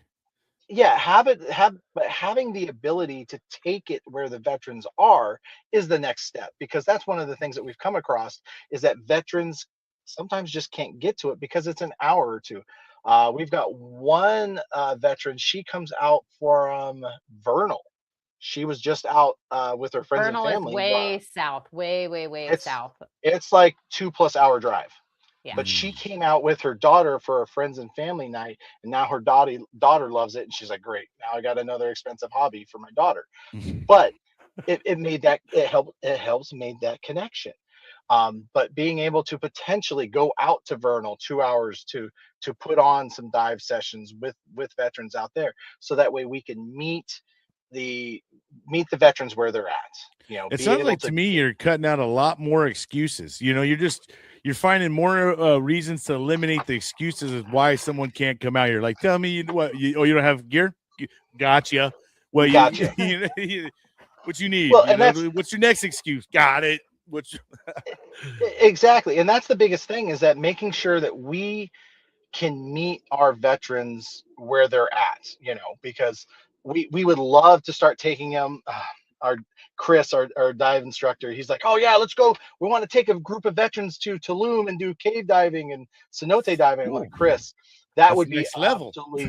absolutely amazing, but it's about $5,000 a veteran. We don't have that kind of money. Let's start thinking small. We'll go to Blue Lake, Sand Hollow, unless Marie's going to drop me a check for $100,000." No. But I was just gonna say, okay, we're I gonna be got you. having people listen that might be interested in funding. So how can they help support your program? That dono is you just go to the website. Go to the website. We've got stuff on there. I've got, yeah, you can donate directly through there. You can buy Awesome. shirts. We've got some. We don't have a ton of merch. I'm not a big like holding a lot of inventory, having 37 different shirts. No, we've got like 2.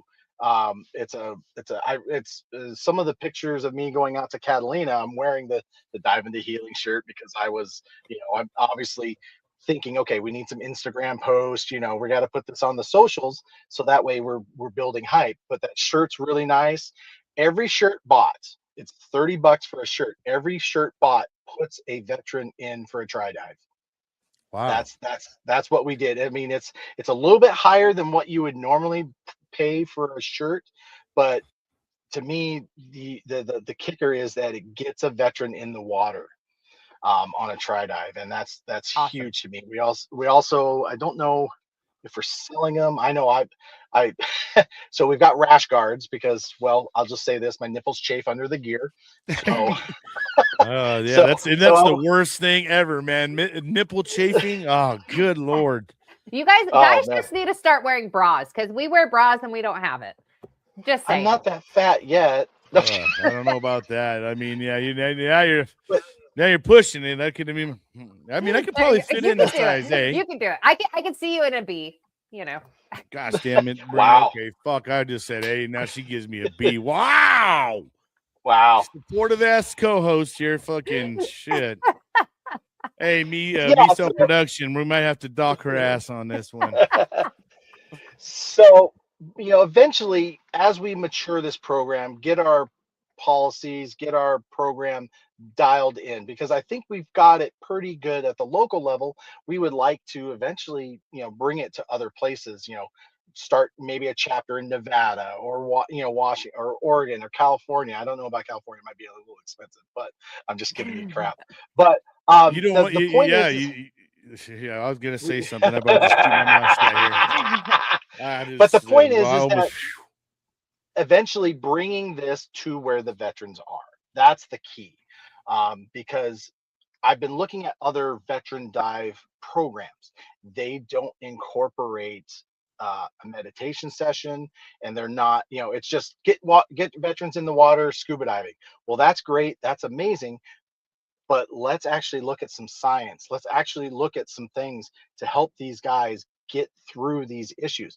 We're, you know, if you need to sit there on the pool deck and chew my ear off instead of diving, great. I will sit there and listen to it, because, you know, like I've, you know, we've said this, you know, everyone's heard this. I'd rather sit there and listen to your story than listen to your eulogy. Now, when you guys go out diving and stuff, do you, when you guys are all done and stuff, do you guys kind of like sit back and kind of talk about the dive, what went good, what things kind of what went AAR. wrong, or Do you have an anything like that? Do you guys after have like action like an after type of, or do you guys kind of just do it and let it go? Because I mean, is it just relatively No, you're I not mean, going to have any it's experiences, or can you improve on your skill by kind of talking about the things that always happen? you should always talk about good, bads, and uglies while you're diving. I mean, especially afterwards, because learning those little lessons What you can could do literally in that situation or something, right? Yeah. will definitely save your ass later. Because, you know, like I've when I was doing my advanced scuba diving, I all of a sudden, next thing you know, I popped up at the top. I went from 60 to, you know, the top.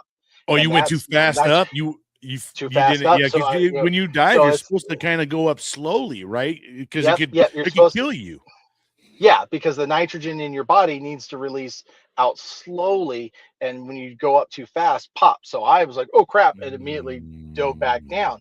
Because what you're supposed to do is you come up and do what's called a safety stop at about 20 to 15 feet. It's where you have a good dive watch, dive computer that will, it registers the pressure and stuff like that, and how long you're underneath of that, and then it'll tell you when you start going up, or, oh hey, you need to come up for your safety stop. And then you come up, it'll say, okay, you're here for your safety stop, and then it'll give you a time limit, anywhere from 3 to 5 minutes is usually what it is, but you're at 20 to 15 feet. So that way the nitrogen It's just in giving your your, body a chance to acclimate back to going up. yeah, because Yeah. the nitrogen will come out your joints, and that's where, you know, when people get the bends and stuff like that, and extreme pain in their joints and stuff like that, is that they came up way too fast.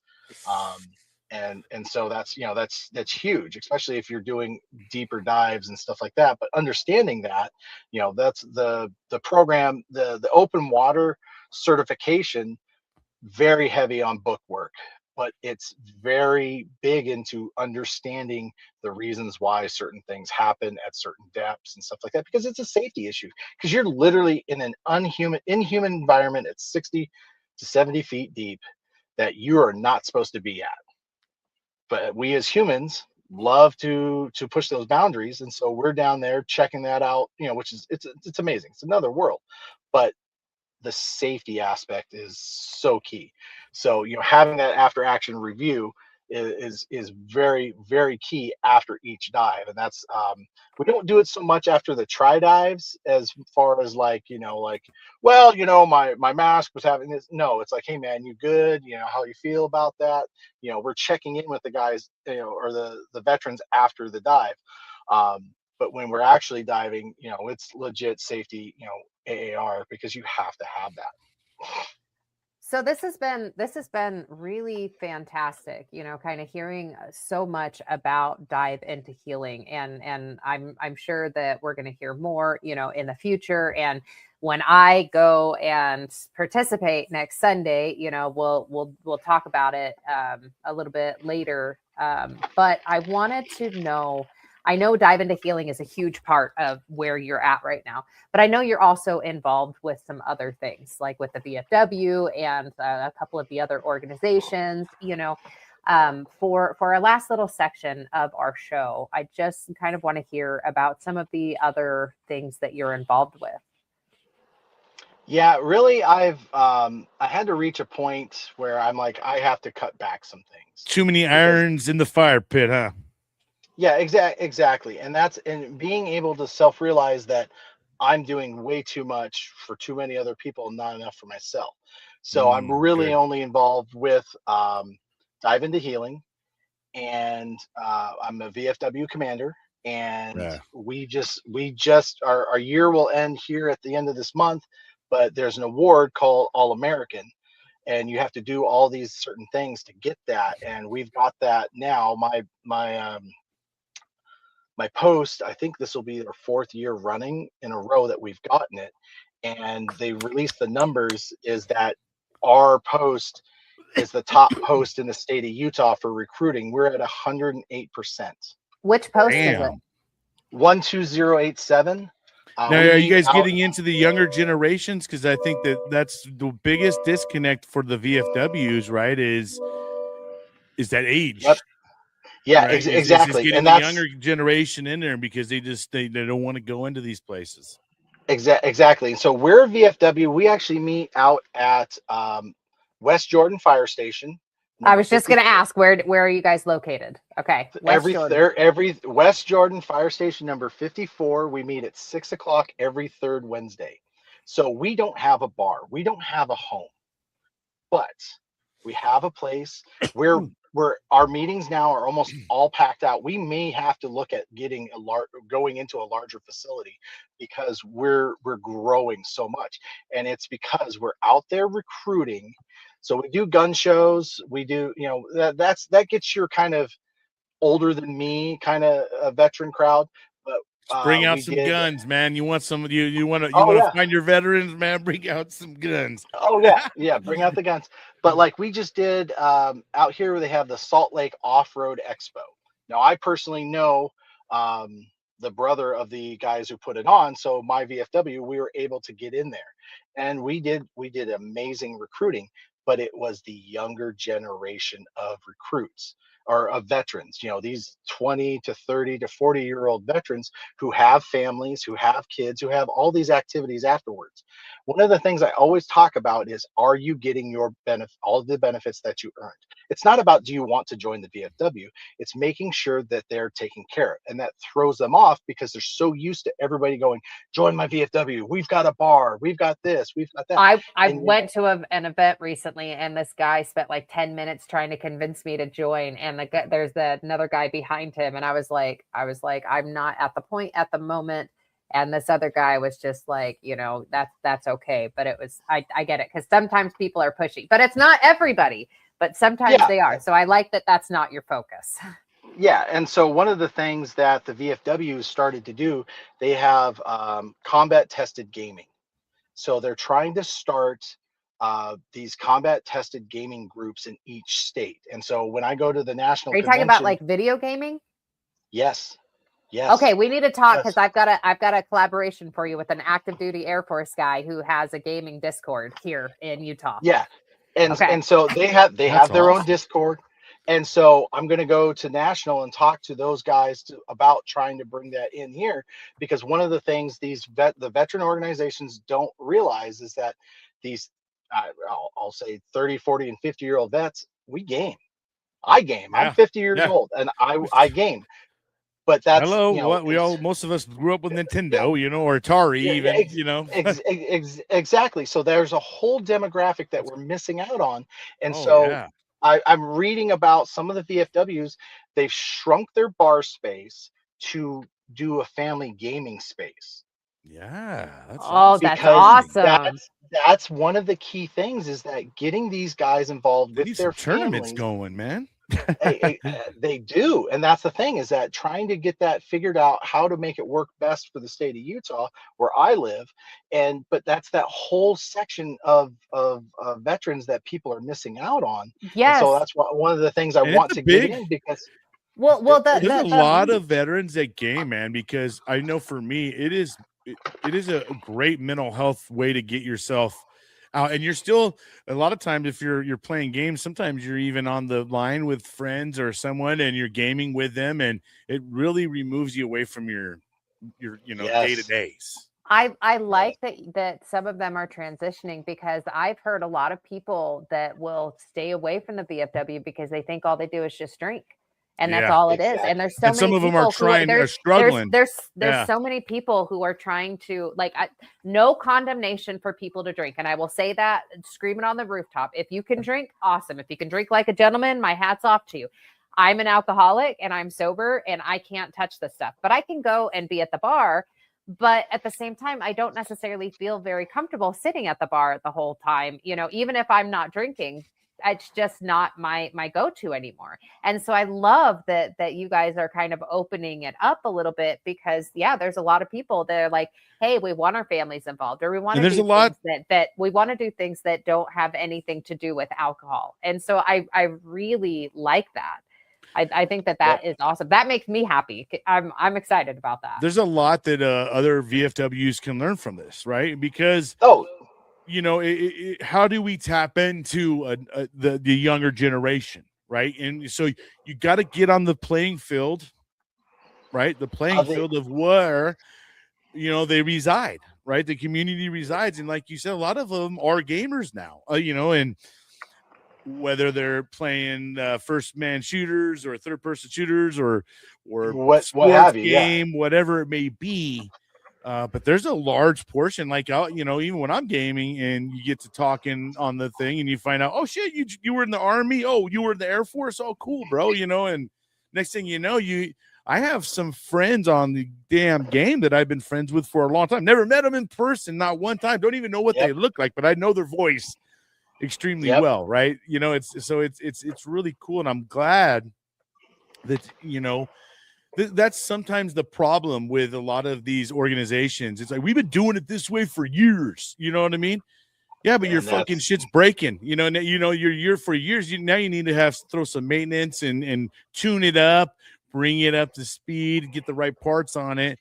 And, you know, so I think that's a good way of tapping in, man. And then what better way? Because something that I had found out doing this is there's a group called, I think they're called Stack Up now. And they're a gaming big time. Like, I mean, huge. They were giving away free computers to veterans, and I was able to get a free gaming computer. I have it sitting right here. I still need to get some of the parts for it. I just need a monitor and a keyboard or something. I already have the keyboard. I just need the monitor still. But anyhow, gave that away. I went to go to their place to go pick it up. Dude, the place is donated to. It had a pool table in there. It had like 12 computers all set up with headphones and everything. It had a back area where you could go play PlayStation. It had an Xbox area. It had a podcast room. I mean, this house was totally renovated for veterans. And when I went there, dude, there must have been at least 10 of them.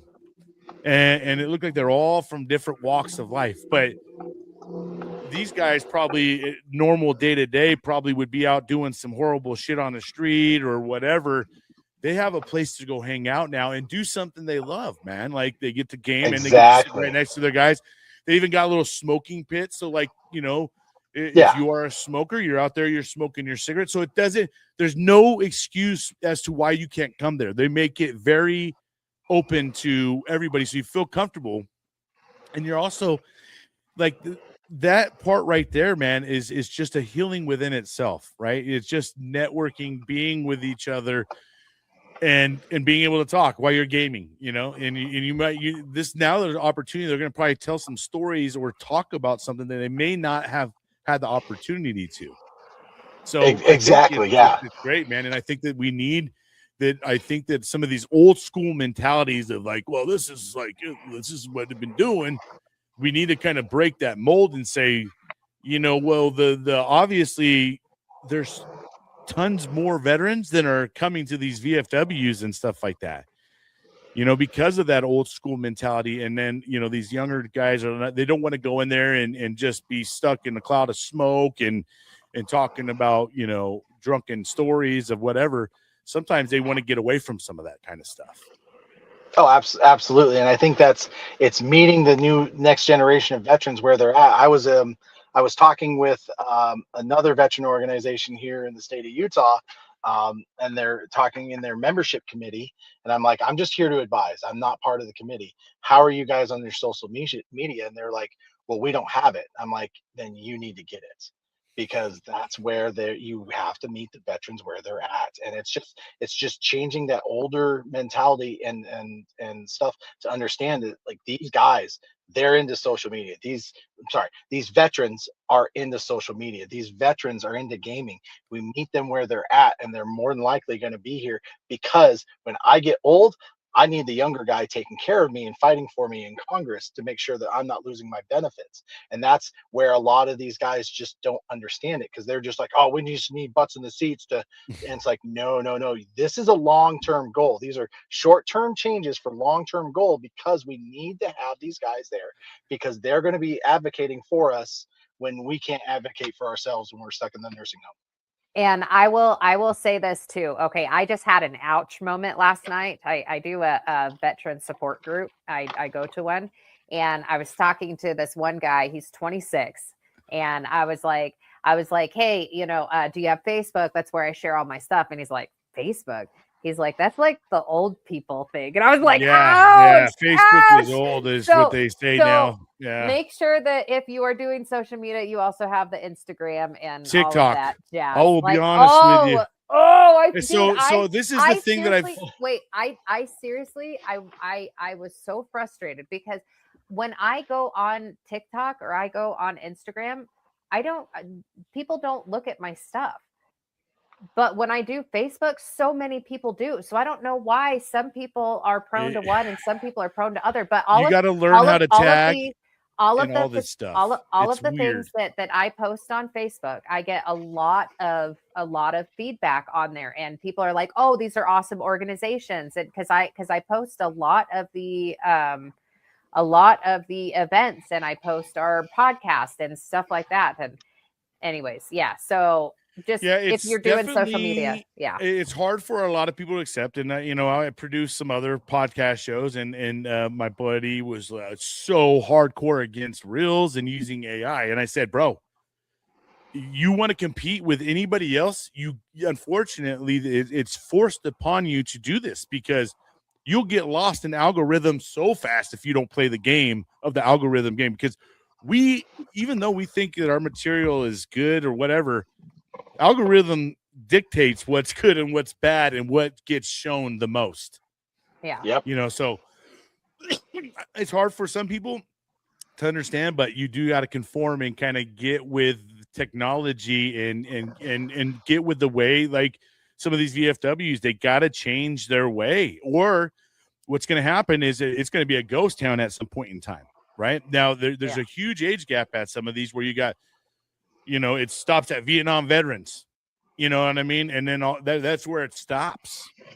So if they don't start getting new in there and start making it appealing to these others, man, a lot of these VFWs are going to end up shutting down. And that's sad, because these are all instruments that could be used to help our veterans. Right. And I think that it's been used in good ways, but I don't think that they've realized what they've been doing while they go in there, because a lot of them are probably soaking in their tears, but they're still, no matter what, they're still talking about. They're still talking. That's giving them the opportunity to talk. But a lot of that is unhealthy. It leads to unhealthy habits. It leads to other things down the road. So that's why we got to find that balance. So I will say this is a topic that we can go on for hours and hours about, but Sure. we have to start wrapping up now. And it really, it's been almost 2 hours and it's flown by. We've had some amazing conversations with you, Chris, and so excited about the things that you're in. But, just for a couple minutes, kind of just, is there anything else that you would like to share with us? We're excited to see what you're doing and excited to see what you have going in the future. And we'd love to have you on again, next year to kind of update us on what you have going on. But is there any last minute details that you would like to share about what you have going on, or what your plans are for the future, or where you're at? Yeah, we're going in for the landing. Yes. For me, this has been an amazing opportunity to reach out to your listeners and other veterans and other, even civilians, because, they'll get from, this stuff too. And, being able to express a lot of things that a lot of, I don't have a filter. I've gotten in trouble so many times. I've been canceled by even my own kids, so don't worry. And and that's the thing, is that I've told my dad this once, because he was complaining to me about the way I talk to my brothers. I looked at, I got more days behind me than I do ahead of me. So I don't care if I'm hurting people's feelings, because I'd rather get the truth out there for people to actually make the proper, get the proper information to make the proper decision for themselves. And so for me, in Dive into Healing, we're just, I mean, we what we do for the veterans is so important to me, because it is, we're like that thing I said earlier, we're helping our veterans to the left or the right that have not been able to have that opportunities that I've had or we've had in life. And so that's just, it's just continuing for me, and Dive into Healing is just continuing to grow the program. We're starting to, I'm trying to work with, I made a contact with, I think it might've been through one of your posts, Marie, about YMCA pools, because that's their thing. They're trying to get into pools, trying to find times with pools have with no veteran or no kids or anything like that, so we can get and provide that quiet, safe space to be able to dive and maybe get some sun on our backs. But we're trying to do that. We're trying to put together, we're trying to do camp out and dive this next month in July. I forget the weekend, but I believe it's in between the 4th and the 24th, up at Homestead Crater. Just get a lot of our people who are certified to be able to dive, to go out, hang out, connect, because that is one of the biggest things with veterans in the community, is connecting with another veteran, because you have to have that lifeline. So many guys are like, I don't have anybody. Dude, I've got your back, man. That's so, the I got your 6 tattoo I saw a lot of people wearing at the Irreverent Warrior hike. I'm thinking about trying to do something, a tattoo like that myself, but just trying to reach out, bring out more community and get everybody in. So yeah, go visit if you want to help out, whether volunteering, donations, buying a shirt, diveintohealing.org. If you want to come out and get in the water with us, diveintohealing.org. If you've got enough people together and you're not in Utah, I'm very tempted to look at being able to work with a program out there if you can, so yeah. Awesome. Thank you so much, Chris, for being here. It's been so wonderful. We're happy to support you in what you are doing. I appreciate it. Thank you so much, Chris, for coming on again.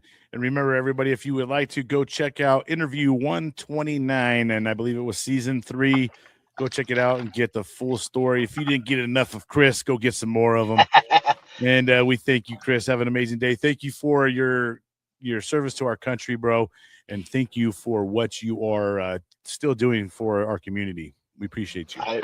I appreciate it, and I appreciate you guys as well. Thank you. All right, friends and fam. Well, that wraps up another amazing one.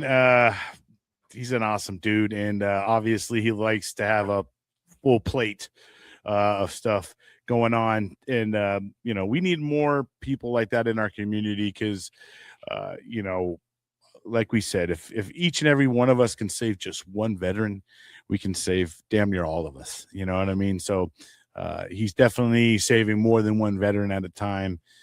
By what he's doing. I know a lot of times when we do things like this, we don't even realize the impact that you're creating for others.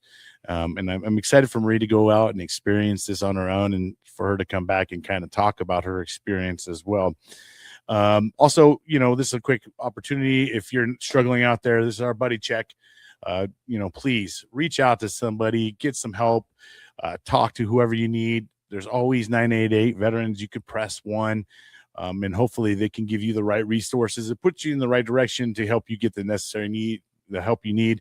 But please, we all need you. We all love you. And don't be afraid to reach out and get the help you need. Marie, do you have anything before we head out?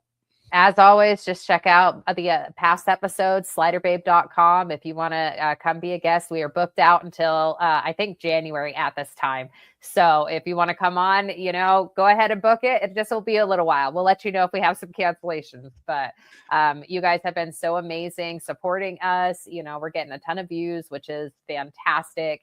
And lots of people who want to come be a guest on the show and share their story. And it's super wonderful to kind of see the community that you guys have created for us. So thank you so much.